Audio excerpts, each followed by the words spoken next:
elle n'a rien dit.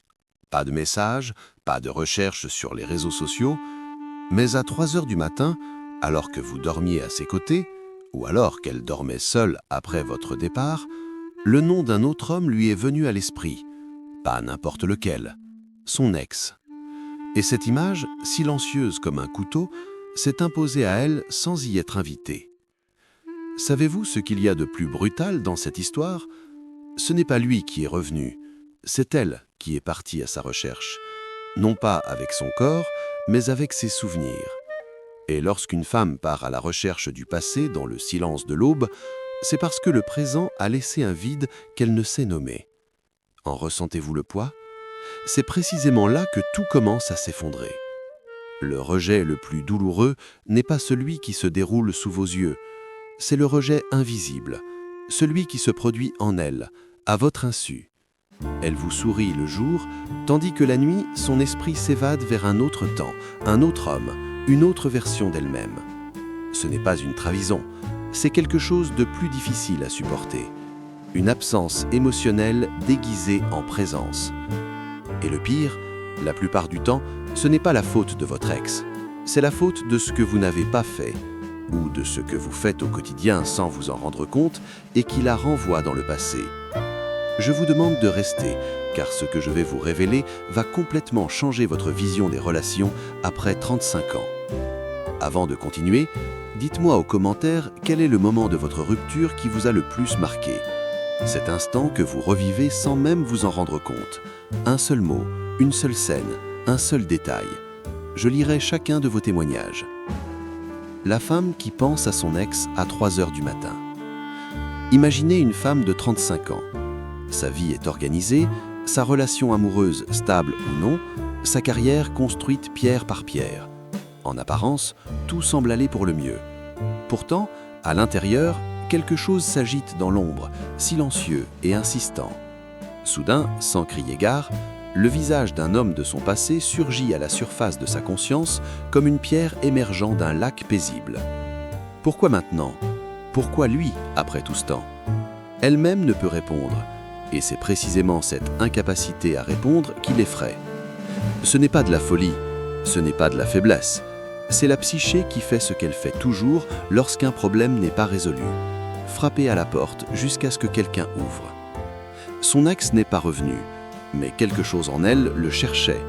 Et le plus troublant, c'est que ce mouvement se produit précisément au moment où la vie semble la plus stable. Comme si la stabilité était le terrain idéal pour que les fantômes surgissent sans prévenir. Mais qu'est-ce que cette stabilité qui, paradoxalement, éveille le vide ? Une vie stable qui cache un vide. Elle a tout ce que l'on dit que nous devrions désirer.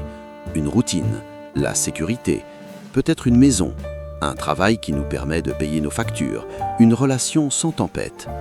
Et pourtant, elle ressent parfois une sourde vibration, presque imperceptible, dans sa poitrine, surtout lorsque le rythme de la vie ralentit. Ce vide inattendu ne prévient pas. Il peut surgir un dimanche après-midi quand tout est paisible, et soudain, le silence pèse plus lourd qu'il ne devrait. Il peut s'installer lors d'un dîner où elle sourit au bon moment, répond au bon moment, et pourtant elle a l'impression d'être étrangère à elle-même, observant sa propre vie comme un film tiède. C'est dans cet état, cette douce torpeur d'une existence prévisible, que l'esprit se tourne vers le passé comme on cherche à respirer. Non pas parce que le passé était meilleur, mais parce qu'il avait des couleurs, des risques, la sensation intense d'être pleinement éveillé. Mais que cherche-t-elle exactement dans ce passé ? De la nostalgie ? Du regret ? Ou quelque chose de plus subtil ? Nostalgie ? Regret ? Ou regret ? La question qu'elle se pose, et que vous devriez vous poser avec elle, est « qu'est-ce que cela signifie ?» Aime-t-elle encore cet homme ? Veut-elle revenir en arrière ? Est-elle malheureuse maintenant ? Il n'y a pas de réponse simple, et c'est précisément cette ambiguïté qui rend la situation si déstabilisante. La Saudade dit « je veux que ça revienne ». Le regret dit « j'avais tort ». La nostalgie dit « ça a existé, c'était réel ». Mais ce qu'elle ressent est plus incisif que ces 3 mots. C'est un mélange sans nom précis, une sorte de nostalgie pour une version d'elle-même laissée derrière elle dans cette relation. Tant que ce doute persiste, elle ne trouvera pas la paix. La question n'est pas simplement « pourquoi est-ce que je pense à lui ?», mais « qu'est-ce que cela révèle de qui je suis aujourd'hui et qu'est-ce que je rate ?» Cette question, si elle reste sans réponse, pourrait silencieusement détruire tout ce qu'elle a construit jusqu'à présent.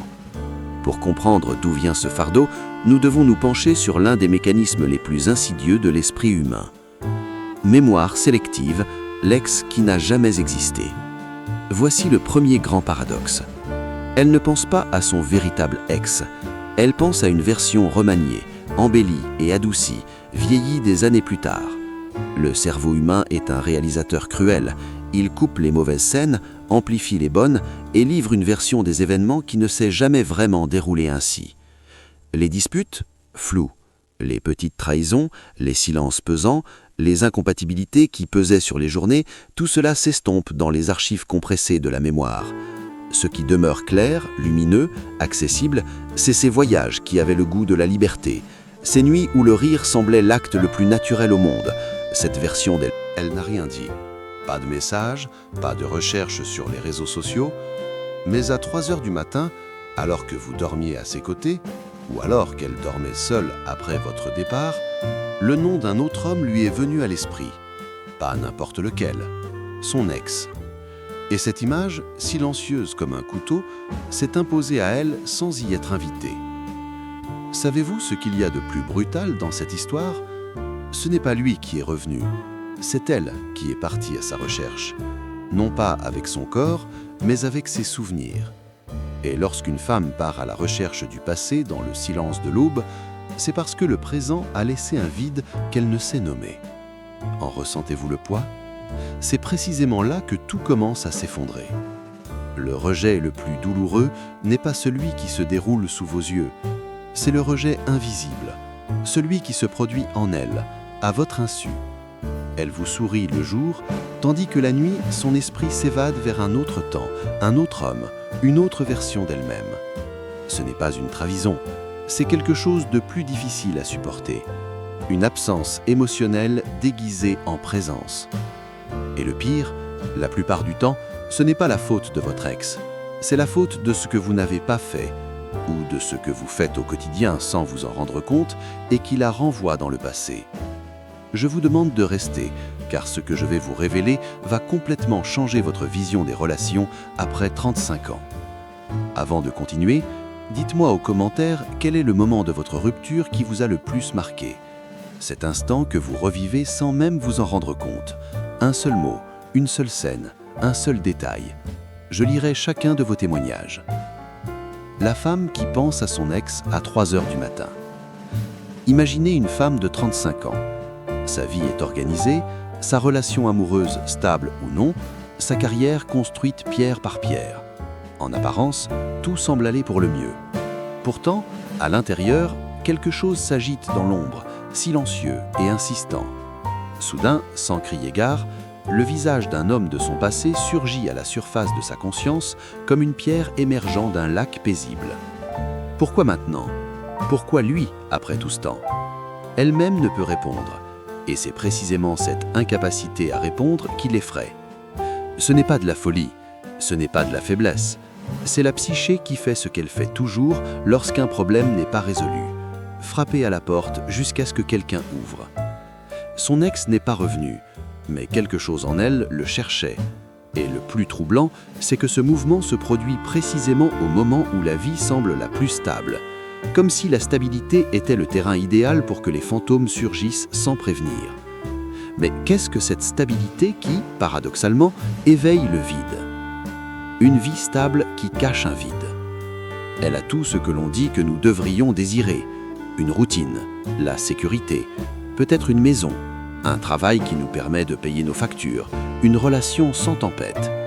Et pourtant, elle ressent parfois une sourde vibration, presque imperceptible, dans sa poitrine, surtout lorsque le rythme de la vie ralentit. Ce vide inattendu ne prévient pas. Il peut surgir un dimanche après-midi quand tout est paisible, et soudain, le silence pèse plus lourd qu'il ne devrait. Il peut s'installer lors d'un dîner où elle sourit au bon moment, répond au bon moment, et pourtant elle a l'impression d'être étrangère à elle-même, observant sa propre vie comme un film tiède.